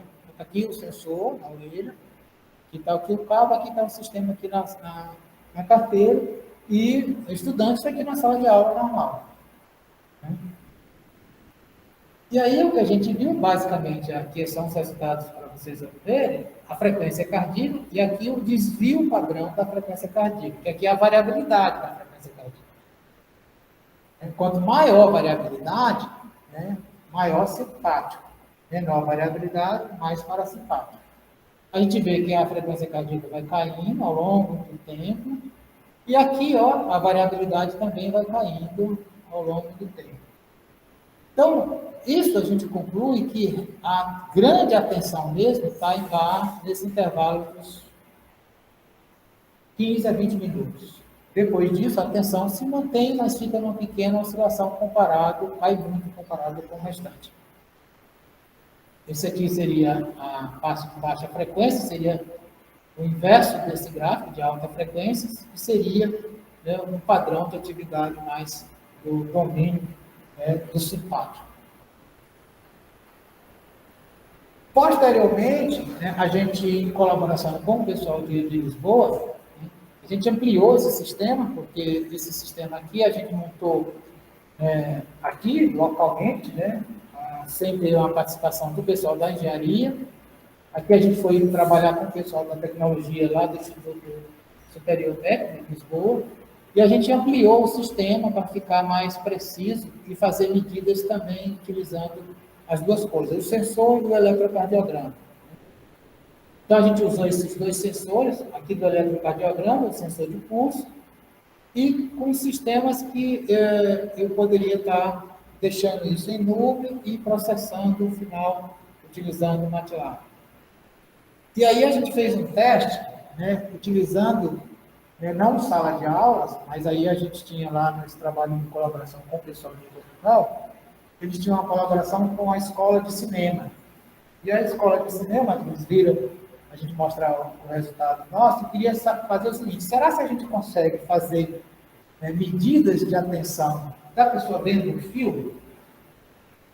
E aí a gente acabou fazendo uma junção das duas coisas e criamos um vídeo, que gravado, né, no Zoom, né, de uma aula sobre distúrbio de sono, que era uma coisa que todo mundo tem curiosidade. E aí a gente montou duas aulas, né? Eu dando, né, sendo uma aula sem motivação. Então, a aula, basicamente, eu não me mexia, eu falava de frente para a câmera, parada, sem me mexer de jeito nenhum, e eu só lia o que estava escrito aqui no texto. Enquanto que na outra, né, eu, aqui está vendo, não sei se vocês percebem aqui, eu estou com as mãos, eu estou gesticulando, eu estou tentando interagir mais com as pessoas que estão ouvindo. Eu estou usando o mouse aqui, marcando aqui, eu não usava o mouse de jeito nenhum. Então, a gente chamou esse vídeo aqui sem motivação, e este aqui é com motivação. Vou tirar esse nome daqui. Né? Aqui é com motivação, vídeo com motivação e um vídeo sem motivação. Né? Tá? E, então, né, e ver como é que as pessoas responderam. Então, a pessoa assistia o vídeo, de uma duração de mais ou menos 10 minutos, ela marcava, tinha uma escala para dizer se ela gostou ou não gostou, né, por quê, e enquanto isso estava sendo medido a variabilidade aqui, na orelha, e a atividade cardíaca. E o que a gente observa aqui nos vídeos sem motivação, né, o que é que a gente viu? Isso aqui, né, são as frequências, né, veja que aqui a frequência cresce muito rápido. Isso aqui mostra que o indivíduo estava atento e a atenção dele caiu rapidamente.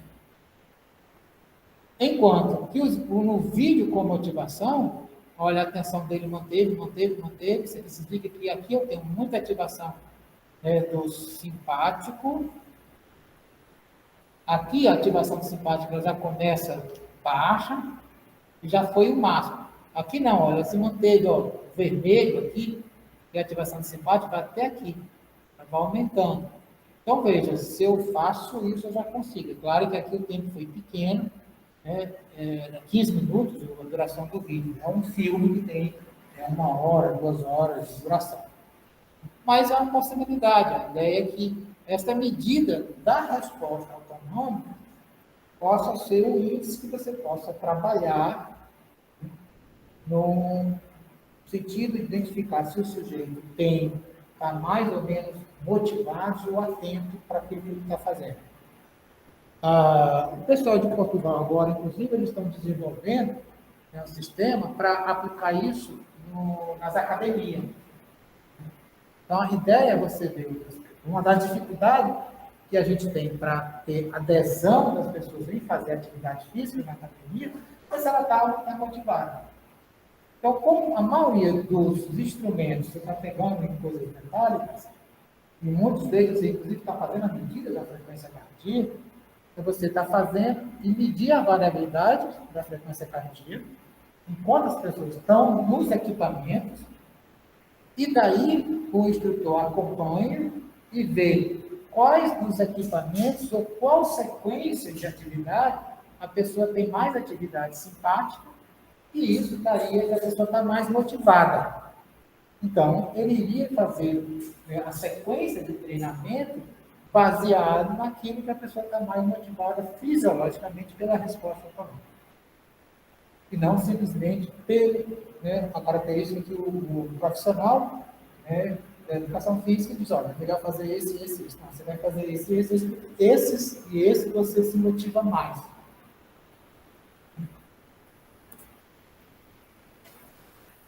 Então, isso aí que a gente tem feito, né? E aí, assim, quais são a grande importância do hipotálamo? Olha, se a gente for olhar as conexões, aqui são as aferências, tálamo, hipófise, né?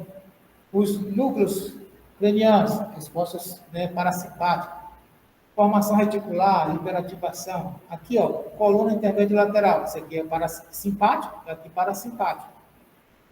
E o quanto que o hipotálamo recebe, ó, de projeções. Então, o hipotálamo, como uma estrutura, ele integra as informações sensoriais, viscerais, motivacionais, etc., e está relacionados com o sistema endócrino e o sistema autonômico. Ou seja, o controle nosso depende muito, né, do hipotálamo. Aqui a gente já viu, né, que é o estresse, que o Hans Silva, ele chamou de síndrome geral de adaptação, que vai ser o estresse. E, na verdade, ele vai dividir o estresse em 3 partes, né? Uma parte que é a reação de alarme, que aí, no caso, seria o aspecto fisiológico, a resposta autonômica. Depois, você ainda continua, se a situação do estresse se mantém, a parte de resistência, que é fisiologicamente ainda.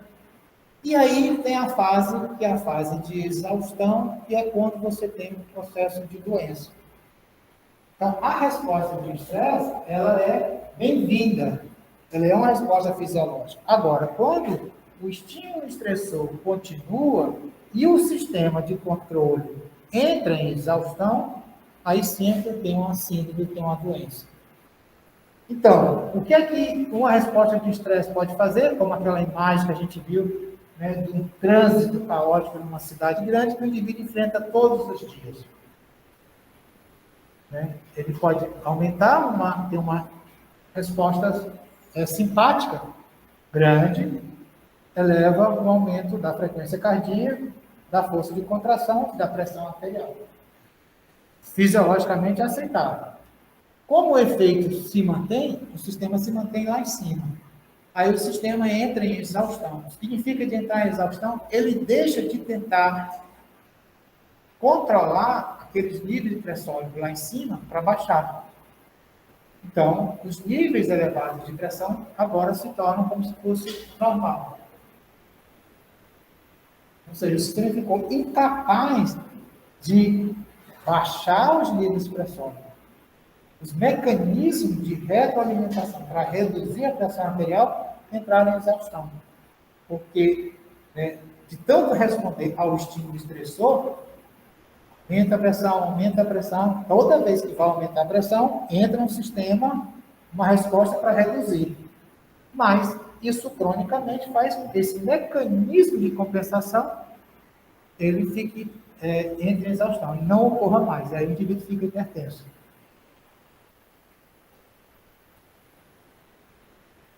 Então, em síntese, né, doenças neurais e hormonais, o hipotálamo vai ativar o sistema autonômico Sistema límbico, emoção e sistema endócrino.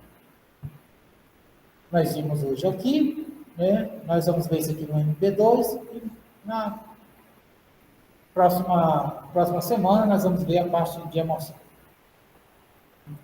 Agora, quando a gente falou de homeostasia, a gente disse que esse mecanismo do meio interno, equilíbrio, ele é mais ou menos constante. Né? Mas aí a gente tem uma seguinte situação, né? E que a doença, né, era quando essa compensação ela tinha uma falha. Até aí, isso dá uma ideia, né, que não ocorra mudança. Eu já falei para vocês que você tem mudança durante a nossa vida, a ontogênese, né? Vai ser nascida diferente de uma criança, que é diferente de um adolescente, que é diferente de um adulto e que é diferente de um idoso. A mulher, quando ela está no período grávido ou não grávido, também elas são diferentes. Né? E isso aqui, né, essa ideia também da homeostase, ela dá a ideia de constância, o que já vimos que não ocorre muito, e de que os valores médios são valores normais. Na verdade, eu vou mostrar para vocês que não é bem assim. Vejam isso aqui. Né? Isso aqui é um exemplo. Né? Aqui eu tenho as horas do dia e aqui a concentração do hormônio de crescimento. Isso aqui é um dado real de uma criança.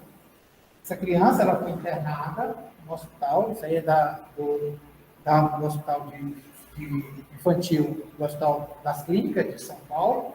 Né? Na época a gente fazia pós-graduação. Então, essa criança entrou, foi colocado um pequeno catéter e a cada 20 minutos eu tirava, né, uma pequena quantidade de sangue e media, né, por uma técnica, né, para a concentração do hormônio de crescimento.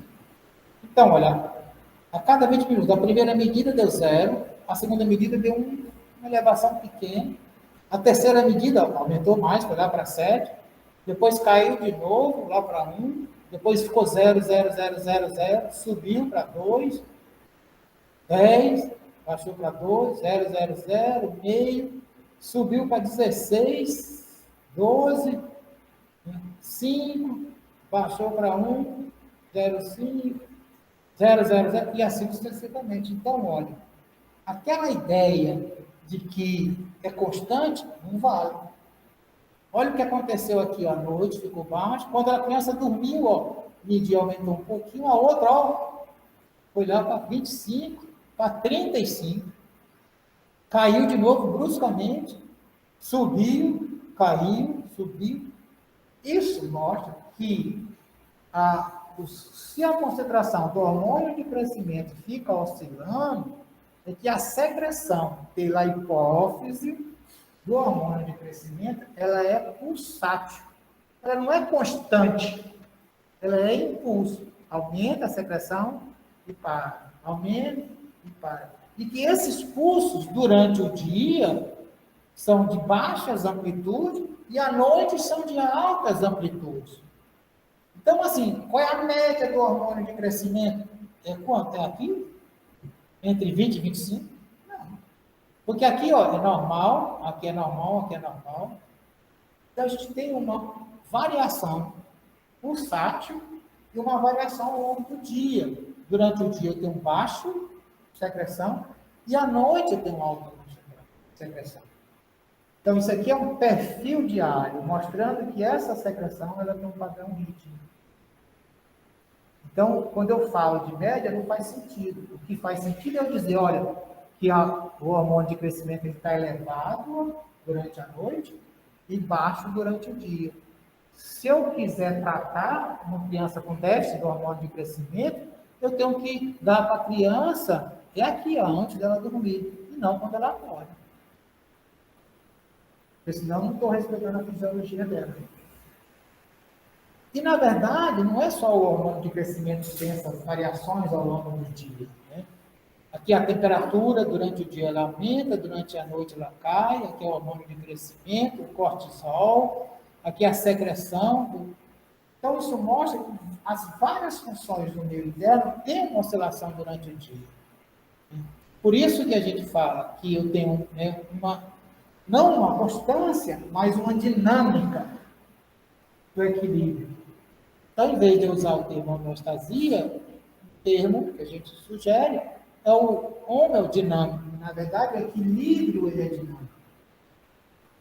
E o que a gente vai fazer na próxima aula é estudar, né, um pouco como é que este mecanismo aqui, esse ritmo de 24 horas, né, ele é regulado, como é que ele ocorre, quais as estruturas neurais envolvidas nisso, e como é que esse processo aqui permite que isso mantenha, né, um equilíbrio, né, do meu interno.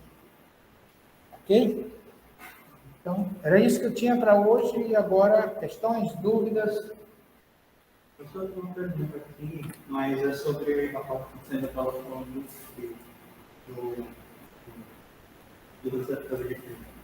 Eu simplesmente esqueci de ver, mas ele falou assim, uma alta temperatura dos padrões elétricos levam a delírios, em alguns casos, a criança superior, que a criança teve uma febre tão alta que estralou períodos logo em relação ao mecanismo envolvido.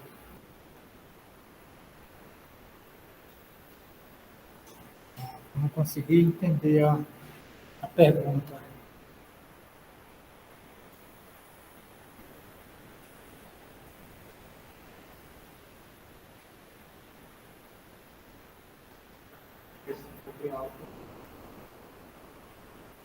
Febre levam a delírios, em alguns casos, aqui como sempre no interior, que a criança teve uma febre tão alta.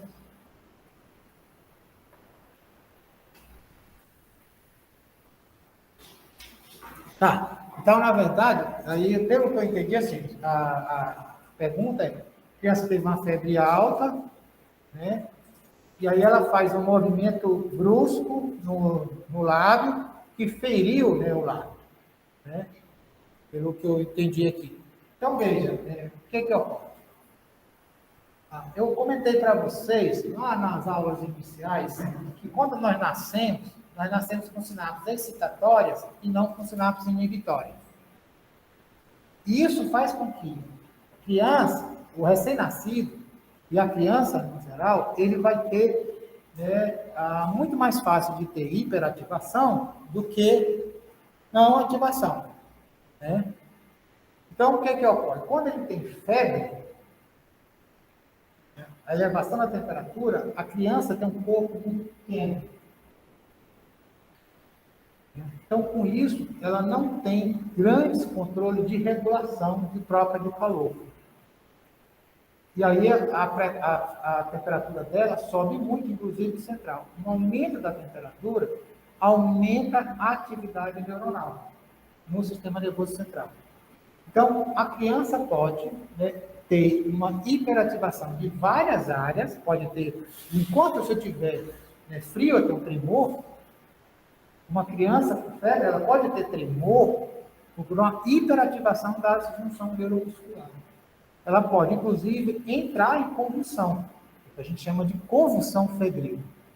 Eu não teria uma convulsão febril, a não ser que eu tivesse epilepsia. Se tivesse uma epilepsia, febre alta pode gerar a minha crise epiléptica. Mas se eu não tenho epilepsia, eu não tenho, porque eu tenho as minhas sinapses inibitórias que vão inibir essa hiperativação cortical ou de qualquer outra área. Então, o que aconteceu, o que pode ter acontecido pode sim ter desencadeado uma hiperativação dos circuitos motores relacionados não só a mandíbulas, mas de outras áreas, e pode ter tido contrações musculares intensas, né, não só aqui, mas como respostas epilépticas, que inclusive também com a face da mandíbula, e isso ter, né, ter sido percebido apenas a lesão, né, nos lábios, em decorrência da mordedura que teve por causa da crise, né, convulsiva motora que a criança teve. E pode ter sido localizado, mas é difícil, provavelmente foi um pouco mais generalizado, mas o que chamou a atenção do cuidador, do pai ou da mãe, tenha sido mais o resultado que foi, né, a lesão, né, labial.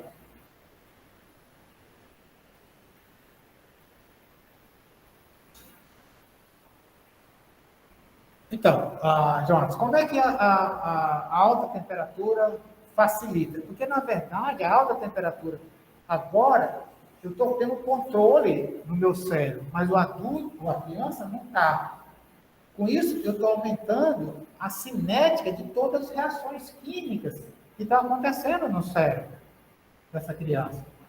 Aí, como ela não tem mecanismo de inibição sináptica, ela vai ter mais facilitação das sinapses excitatórias. E aí, com isso, ela vai ter, né, as convulsões febris. Que é diferente, né, a convulsão febril, ela não tem epilepsia. Né? Mas, uma convulsão febril pode indicar que a criança vai ter, né, epilepsia. Por isso que tem que ser acompanhado. Posso fazer uma pergunta? No caso, como você falou da administração de GH em crianças que não tem uma produção muito grande. No caso, depois do grau, que vai dar no início da noite. Ou início da noite não. Antes de dormir. Mas mesmo assim, o efeito ele não vai ser tão grande quanto uma pessoa que produz normalmente, porque ele não vai ter todos os tipos da noite, né? Ele só vai ter naquele momento aqui de dormir, depois de dormir.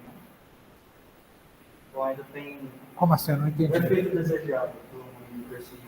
Ele não vai ser tão grande quanto uma pessoa normal. A minha vida dele dura toda a vida. Aí é que está, né? Então, assim, como a minha vida dele é menor, né, então você não vai ter uma resposta fisiológica igual, né? Porque, na verdade, você vai ter impulso. E aí você vai precisar também acordar a criança para dar várias vezes. Né? Então, o que a gente faz? Pode-se usar estratégia de liberação lenta. Então, quando é que eu faço a estratégia de liberação lenta? Então, assim, eu posso usar várias vias. A farmacologia, ela permite eu usar várias vias. Se eu quero fazer uma via rápida para agir no sistema nervoso central, eu pego, abro um buraco e, puf, né, injeto a substância lá dentro do sistema nervoso central. Ou então, eu ponho, né, por aqui, pelo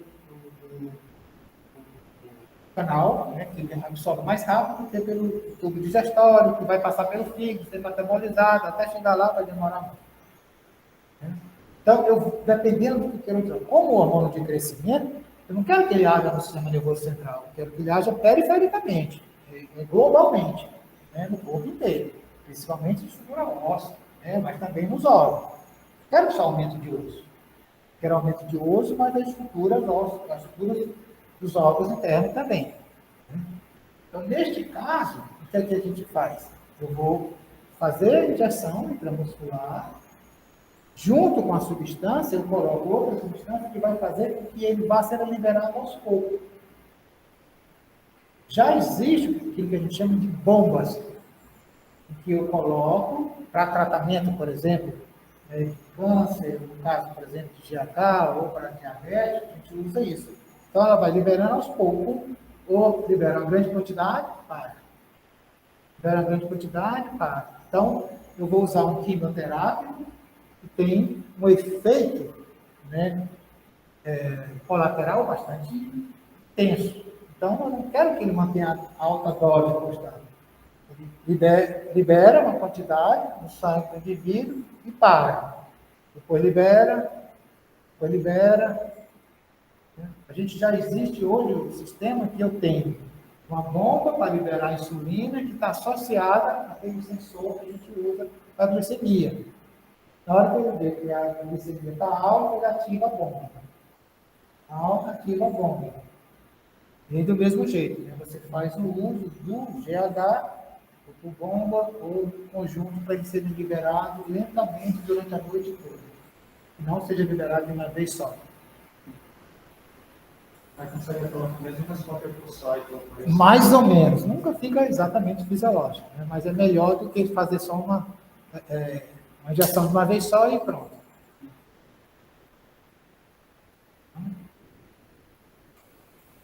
Ok? Mais alguma dúvida, questões? Se não, o pessoal do grupo 3, né, vem amanhã para a aula. Não, amanhã é 3. O 2 daqui a 15 dias, né? É claro, vocês, daqui a 15 dias não, na próxima outro. É claro que aí vocês podem, tem gente que trocou sem problema, né? Para mim, não é, fiz a divisão mais ou menos para poder se organizar, mas vocês têm liberdade, né, E lembrando, segunda-feira lá na sala Aroeira, né? E aí nós vamos ter um ambiente mais agradável e a gente vai poder ter mais atenção. Abração, turma, bom fim de semana. Até a próxima.